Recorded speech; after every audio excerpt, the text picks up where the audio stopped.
переход к новому этапу жизни – это всегда волнительно, но не менее увлекательно. Чтобы отметить данное событие, множество ребят собирается на торжественном шествии выпускников. Красивые декорации, приятная дружеская атмосфера ожидают здесь, на этом параде, где царят смех, радость, улыбки и веселье. В Башкирском академическом театре драмы имени Мажида Гафури проходит настоящий праздник для детей с ограниченными возможностями здоровья. На парад приглашены 200 выпускников 9 и 11 классов. Уникальный спектакль «Внутри меня цунами», поставленный актерами театра, восхитил и поразил ребят. Лота, я же тиктоки снимаю, говорила же. Что за тик-так?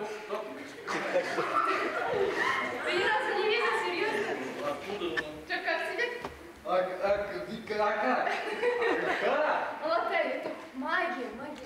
Этот спектакль состоит из 3 пьес, которые были написаны самими подростками. Автором одной из пьес «Федот» является Айгуль Ибрагимова. Айгуль, расскажи об этом мероприятии. Это мероприятие организовано для подростков. Спектакль называется «Внутри меня цунами». В общем, оно организовано, точнее, оно проводится в рамках проекта «Драм-квадратик». Нас обучали, как писать пьесы, и в том году был показ, и Башдрам решился показывать наши пьесы уже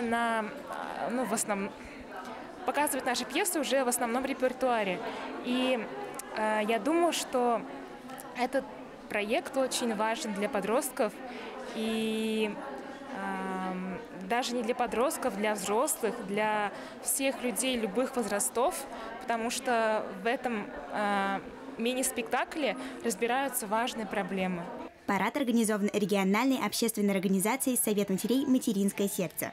Благодаря им ребята веселятся, смеются и находят новые знакомства среди других подростков. В этот день ребята наслаждаются всеобщим вниманием. После долгой упорной работы это просто необходимо. Нарядные и заряженные энергией они уже готовы к новым свершениям. Пожелаем ребятам удачи. Кристина Айдарова, Вахид Халимов. Специально для Горы новостей.